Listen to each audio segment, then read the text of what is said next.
दो भाई।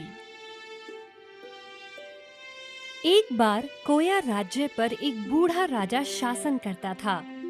उसके दो बेटे राजकुमार सिमोन और राजकुमार एंड्रई थे। एंड्रई जितना कोमल और दयालु हृदय का था, सिमोन उतना ही चालाक और स्वार्थी था। एक दिन राजा बहुत बीमार हो गया और बिस्तर पर पड़ गया। उसने कई तरह की दवाएं ली, लेकिन उसके स्वास्थ्य में कोई सुधार नहीं हुआ। हाय, हमारे पिता की बीमारी बिगड़ रही है। अगर हम अमर अमृत पा सकते हैं तो शायद वो बच जाएंगे। मुझे नहीं लगता कभी कोई उस अमृत को खोज पाया है। क्या आप जानते हैं उसे कहाँ खोजना है? भले ही मुझे दुनिया में भटकना पड़े, मैं अपने पिता को बचाने के लिए वो अमृत लाऊंगा।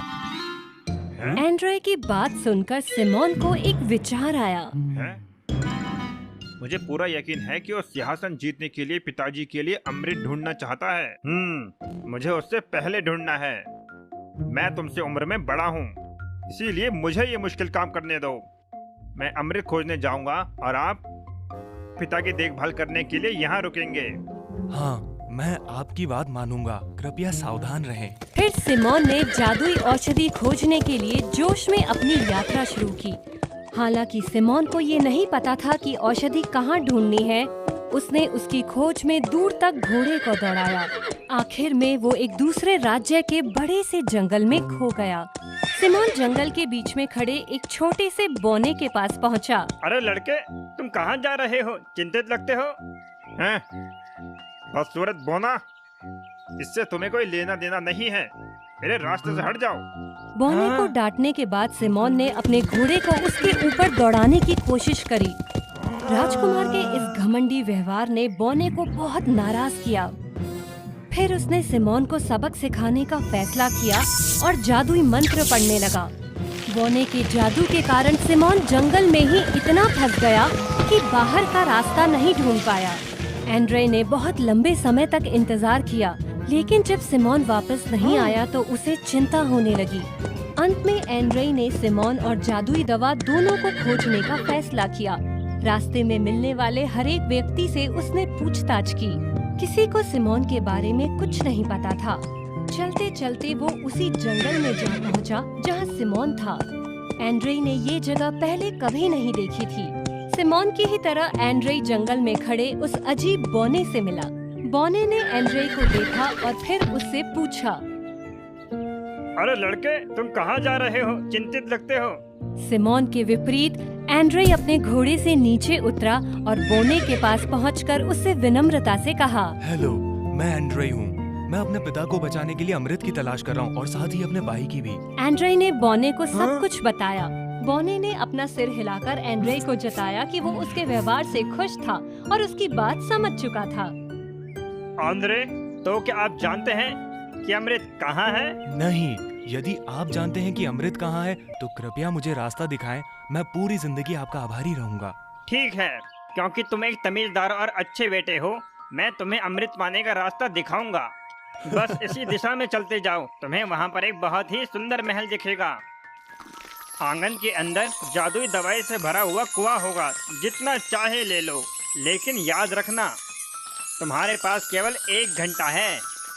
1 घंटे के बाद महल के दरवाजे बंद हो जाएंगे। यदि तुमने समय से महल नहीं छोड़ा तो तुम हमेशा के लिए महल के अंदर बंद हो जाओगे। और ये महल का दरवाजा खोलने के लिए एक छड़ी है। इस छड़ी के साथ दरवाजे पर 3 बार दस्तक देना और गेट खुल जाएगा। आप 2 भयंकर शेरों को गेट की रखवाली करते देखेंगे। उनके सामने ये 2 ब्रेड के टुकड़े फेंक देना। वे चुपचाप खाएंगे और आपको प्रवेश करने देंगे। आपको जल्दी से अमृत ढूंढना होगा और समय समाप्त होने से पहले महल छोड़ना होगा। आप बहुत दयालु हैं। मैं आपके निर्देशों का पालन करूंगा। आपका बहुत बहुत धन्यवाद। एंड्रई बौने के निर्देशों का पालन करता हुआ अंत में जंगल में जादुई महल के पास पहुंचा। एंड्रई लोहे के दरवाजे पर पहुंचा और 3 बार दस्तक दी। दरवाजा पूरी तरह खुल गया और उसके सामने 2 आक्रामक शेर गुर्राने लगे। एंड्रई ने उनके आगे ब्रेड के 2 टुकड़े फेंक दिए। जैसे ही दोनों शेर ब्रेड खाने के लिए आगे बढ़े, एंड्रई भागकर महल में घुस गया। एंड्रे ने महल में इधर उधर घूमना शुरू कर दिया। वो एक बड़े और शानदार कमरे में पहुंचा, जहां पर एक कुर्सी पर उसने एक राजकुमारी को सोते हुए देखा। जब एंड्रे ने राजकुमारी डायना को देखा तो उसकी सुंदरता को सराहने लगा और राजकुमारी से उसे तुरंत प्यार हो गया। एंड्रे ने जैसे ही राजकुमारी के सुंदर हाथों को चूमा, राजकुमारी ने धीरे से अपनी आंखें खोली। आंखें खोलते ही राजकुमारी डायना अपने सामने एक युवा, सुंदर और विनम्र आदमी को देखकर बहुत हैरान हुई। मैं राजकुमार एंड्रे हूँ। मैं अपने पिता को बचाने के लिए जादुई अमृत की खोज कर रहा हूँ। और आप कौन है, दुनिया की सबसे खूबसूरत लड़की? मैं राजकुमारी डायना हूँ। तुमने मुझे मुक्त कर दिया है, इसीलिए मैं तुम्हारी पत्नी बनकर रहूंगी। 1 साल के बाद कृपया यहाँ वापस आएं और दरवाजे के सामने दरी पर कदम रखें। फिर हम शादी करके खुशी खुशी साथ रहेंगे। फिर राजकुमारी डायना ने एंड्रे को एक तलवार और रोटी दी और उसे एक बात बताई। ये एक कीमती तलवार और जादुई रोटी है, वो रास्ते में आपके काम आएंगे। मैं आपको जादुई कुएं का रास्ता दिखाऊंगी और लोहे का द्वार बंद होने से पहले आपको बाहर निकलना होगा। एंड्रे ने डायना के निर्देशों का पालन किया। उसने महल के बगीचे में जादुई दवा के कुएं को चमकते हुए देखा। एंड्रे ने खुशी खुशी जादुई पानी से बोतल भरी। तभी अचानक घंटी बज उठी।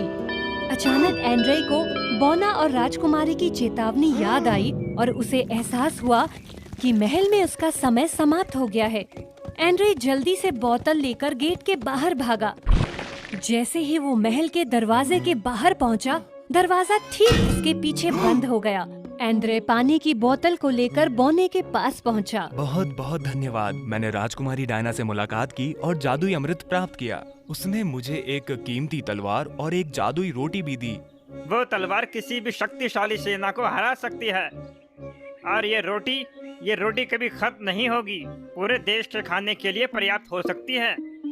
एकदम बढ़िया। एक अंतिम बात, क्या आप मुझे मेरे भाई को ढूंढने में मदद कर सकते हैं? वो मुझसे पहले अमृत खोजने गया था लेकिन वापस नहीं लौटा। आप उसकी चिंता ना करें, वो एक धूर्त और घमंडी इंसान है। मैंने जादू करके उसे जंगल में कैद कर दिया है। मैं तुमसे विनती करता हूँ, कृपया मेरे भाई साइमन को एक बार क्षमा कर दें। ठीक है, इस बार मैं उसे माफ कर दूंगा, लेकिन आपको उससे सावधान रहना होगा क्योंकि वो विश्वासघाती है। एंड्रे बोने का बहुत आभारी था। उसने जंगल में अपने भाई को खोजने के लिए बोने के सभी निर्देशों का पालन किया। उसी समय सिमोन एक पेड़ के बगल में बैठा था और भूख के मारे बेहोश हो गया था। एंड्रे ने जल्दी से अपनी रोटी और पानी सिमोन को दिया। अपना भोजन समाप्त करने के बाद सिमोन धीरे धीरे ठीक हो गया। एंड्रे ने सिमोन को सब कुछ बताया। सब सुन सिमोन को जादुई दवा की बोतल के लिए लालच जग गया और वो एंड्रे को नुकसान पहुंचाने की सोचने लगा। घर के रास्ते में दोनों भाई पड़ोसी देश के एक किले से गुजरे। उस राज्य के लोगों ने युद्ध और अकाल से पीड़ित होने के कारण अपने राजा के खिलाफ विद्रोह कर दिया था। जब एंड्रे और सिमोन राजा से मिले तो राजा ने दुखी होकर अपनी समस्याएं बताईं।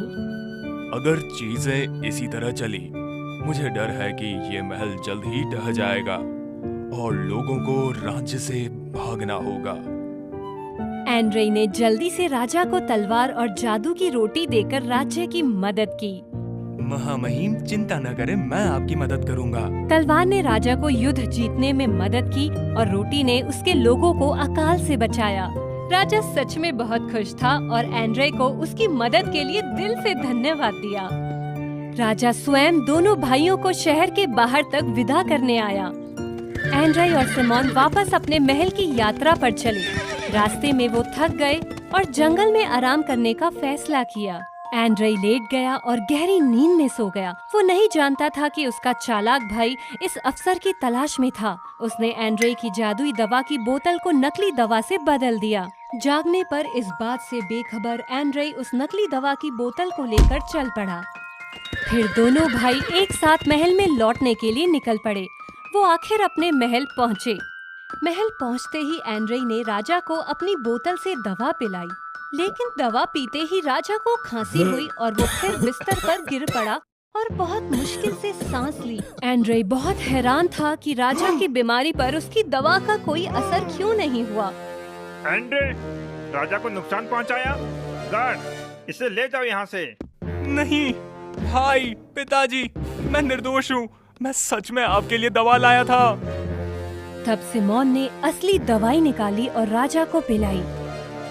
पीने के बाद राजा तुरंत ठीक हो गया। वो खुशी से खड़ा हुआ और बड़ा शक्तिशाली महसूस करने लगा। बहुत अच्छे मेरे बेटे, तुमने अभी मेरी जान बचाई है। तुम आने वाले समय में इस राज्य के नए राजा बनोगे। हाँ, धन्यवाद पिताजी। फिर 2 पहरेदार एंड्रे को गिरफ्तार कर जेल में डालने के लिए आगे बढ़े। अब जाओ, मुझे अपने भाई से बात करनी है। भाई, मुझे वास्तव में जादुई अमृत मिला था। मुझे नहीं पता कि जब पिताजी ने उसे पिया तो वो कैसे खराब हो गया। बताऊं क्यों? क्योंकि मैंने इसे बदल दिया था।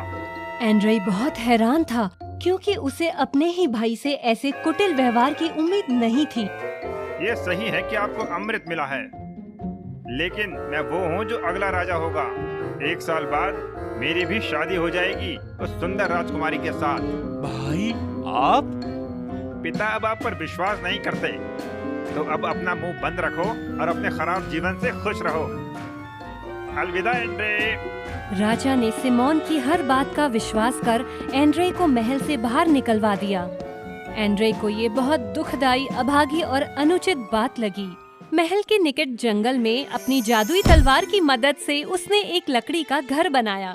जंगल में जादुई रोटी और फलों की बदौलत एंड्रे के पास दिन भर खाने के लिए पर्याप्त भोजन था और उसका भाई सिमोन बहुत खुश था क्योंकि उसकी दुष्ट योजना काम कर गई थी।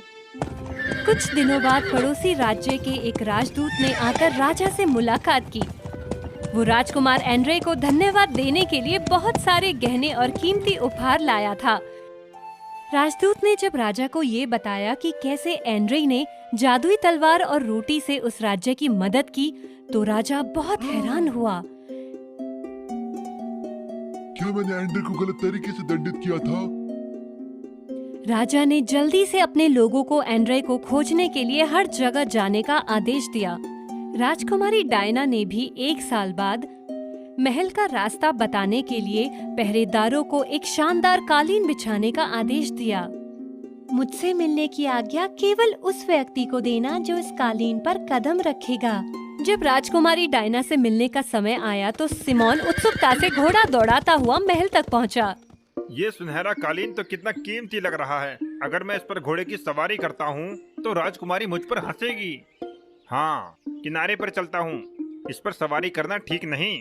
फिर सिमोन कालीन पर कदम रखने से बचने के लिए अपने घोड़े को किनारे पर चलाने लगा। वहीं रुक जाओ, आप वो व्यक्ति नहीं है जिसकी राजकुमारी प्रतीक्षा कर रही है। अब आप यहाँ से जाएं।